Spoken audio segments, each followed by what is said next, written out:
Hello दोस्तों, स्वागत है आपका हमारे यूट्यूब चैनल कॉमिक फैन पर। चलिए दोस्तों, शुरू करते हैं amazing friends of Nagraj series की कॉमिक्स कोबरा, जो कि नाग वीरांगना विसर्पी की एक सोलो कॉमिक्स है। चलिए शुरू करते हैं। और दोस्तों, जिन्होंने अभी तक हमारे चैनल को सब्सक्राइब नहीं किया है, चैनल को सब्सक्राइब जरूर कीजिएगा ताकि आने वाले कॉमिक्स की अपडेट आपको समय से मिल सके। चलिए शुरू करते हैं ये विशेषांक। संजय गुप्ता पेश करते हैं राज कॉमिक्स है मेरा जनून। प्रेम जब हृदय का द्वार खटखटाता है तो मन के तार झनझना उठते हैं और भावनाओं पर नियंत्रण नहीं रहता। प्रेम एक नागिन को भी दीवानी बना सकता है। अंध युद्ध में विजय एकाग्रता पर निर्भर करती है सुंदरी। प्रेम किसी पूजा से कम नहीं होता। तुम्हारा प्रेम अपने हृदय में लिए जा रहा हूं। मुझे तुम्हारे स्वीकार की प्रतीक्षा रहेगी। कोबराक। फिर आपने स्वप्न में कोबराक को देखा? हाँ, नहीं, हाँ, हाँ, नहीं, फिर हाँ। मैं आपका तात्पर्य नहीं समझी साम्राज्ञी। हमारा मन नागद्वीप का किला नहीं है विशाखा, जहां कोबराक प्रवेश न कर सके। सत्य कहा आपने। मन पे तो कोई पहरेदार भी नहीं बिठाया जा सकता। कहीं विशाखा हमारा उपहास तो नहीं कर रही? कर भी रही है तो ठीक ही कर रही है। कोबराक के स्वप्नों ने हमारी ऐसी ही हालत तो कर दी है। हम कोबराक के उपकारों को कैसे भूल सकते हैं? उसी के कारण तो हम सुरक्षित हैं। कितना तिरस्कार किया हमने उसका, फिर भी उसने हमारी मदद की, हमें अंध युद्ध सिखाया, हमसे प्रेम निवेदन किया। लगता है नागराज का वो छलिया रूप और उसके प्रेम का प्रदर्शन हमारे मन को लुभा गया। सावधान विसर्पी, कौन हो तुम? तेरी अंतरात्मा जो तुझे सचेत करने आई है। क्या हमसे कोई भूल हुई? अनजान बनने का ढोंग मत कर विसर्पी। तू अपनी अंतरात्मा से कुछ नहीं छुपा सकती। मैं क्या छुपा रही हूं, स्पष्ट करो। तू कोबराक के प्रेम में पड़ गई है। वो कोबराक नहीं, नागराज है। होश में आ विसर्पी। वो न कोबराक है न नागराज। वो केवल एक विश्वासघाती है। वो तुम्हारे प्रेम का नहीं, दंड का अधिकारी है। स्मरण रहे, हम नागिनें आहत होने पर किसी को क्षमा नहीं करती, केवल प्रतिशोध लेती है। तू कोई भाविक मानवी नहीं, एक असाधारण इच्छाधारी नागिन है जिसके क्रोध से पूरा भूमंडल कांपता है। हिस, लगता है तू उस विश्वासघाती के सम्मोहन में है। अपने जग प्रसिद्ध क्रोध को जगा, उसके सम्मोहन को तोड़ डाल। और इस संसार को बता दे कि हम नागिनों के पास खता के लिए सजा है, क्षमा नहीं। नहीं, मैं उसे क्षमा नहीं कर सकती, कभी नहीं, कभी नहीं। नागिन का चिर परिचित क्रोध जाग चुका था। नागराज की चाहे कोई भी व्यवस्था रही हो, परंतु उसने मेरे विश्वास को छला है।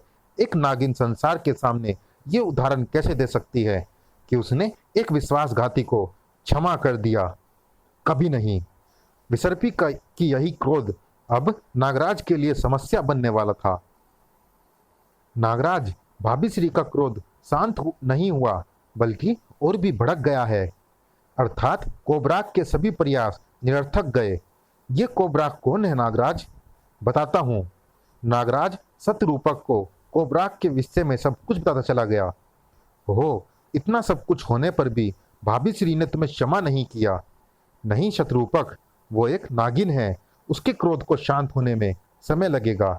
नागराज, ओह, गुरु गोरखनाथ का मानसिक संकेत है, मुझे जाना होगा। अम्बरीश जैसे शक्तिशाली को परास्त करके विसर्पी ने सिद्ध कर दिया है कि उसे किसी भी सहायता की आवश्यकता नहीं है। फिर भी तुम उसका ध्यान रखना।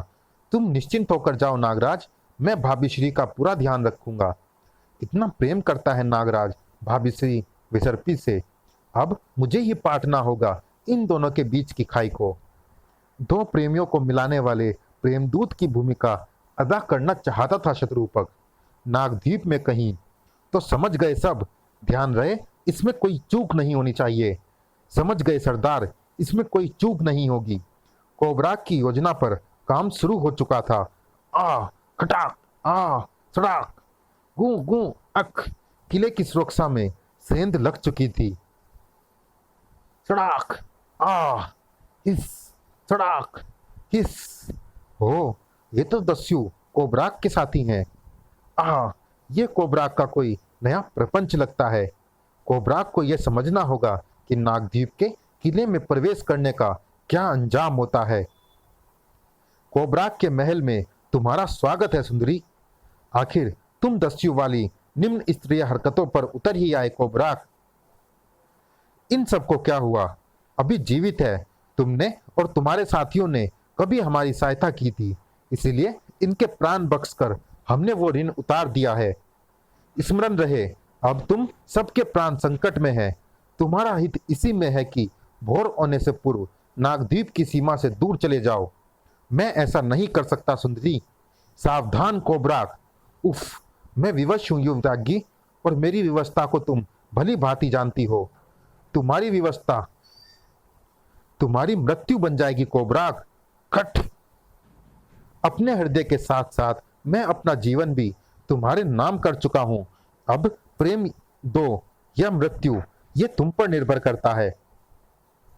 फिर वही प्रेम राग। सर, तुम्हें मृत्यु मिलेगी, पर एक असफल प्रेमी की तरह नहीं, रणभूमि में एक योद्धा की तरह। अपनी मृत्यु की प्रतीक्षा करना। शीघ्र ही तुमसे अंतिम भेंट होगी।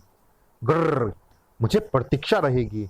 नागराज ने बताया था कि उसी ने भाभी श्री की सहायता के लिए कोबराक का छद्म भेज रखा था। फिर ये कौन है? ये बला प्रेम से वश में आने वाली चीज नहीं है। मुझे गुरु अंधसूर से मिलना होगा। अंधसूर, अंधकूप प्रकट हो। चलो साथियों, इनका रहस्य जानने के लिए मुझे अपने प्रतिरूप को इनके पीछे भेजना होगा। अपने नाम के अनुसार ही एक ही समय में 100 रूप धारण की करने की शक्ति रखता था शत्रुपक। अंधकूप में समाते डाकुओं का पीछा करके शत्रुपक का प्रतिरूप भी पहुंच चुका था पाताल में। बस पाताल में बसे अंधकों के रहस्यमयी संसार में। आओ छायक, क्या सूचना है? क्या विसर्पी का हृदय परिवर्तन हुआ? नहीं, लगता है वो कोबराक का प्रेम स्वीकार नहीं करेगी। विसर्पी से अंधकों की पराजय का बदला लेना चाहता था गुरु अंधसुर। कहीं विसर्पी तुम्हें पहचान तो नहीं गई छायक? नहीं गुरु अंधसुर, छायक स्पर्श मात्र से किसी का भी रूप वह शक्तियां प्राप्त कर सकता है। मेरा भेद पाना असंभव है। यदि वो कोबराक के रूप में तुम्हें स्वीकार न करे तो बल का प्रयोग करो। बल से उस शक्तिशाली नागिन को विवश कर पाना असंभव है, तो छल का प्रयोग करो। अब न बल काम आएगा न छल। तेरी इस योजना का लाभ अब शत्रुपक उठाएगा, नागराज और विसर्पी के मध्य आई दूरी को पाटने के लिए। चलिए दोस्तों, इस भाग में इतना ही। ये रोमांचक कॉमिक जारी है अगले भाग में भी। मिलते हैं इसी कॉमिक्स के अगले और अंतिम भाग में। तब तक के लिए धन्यवाद।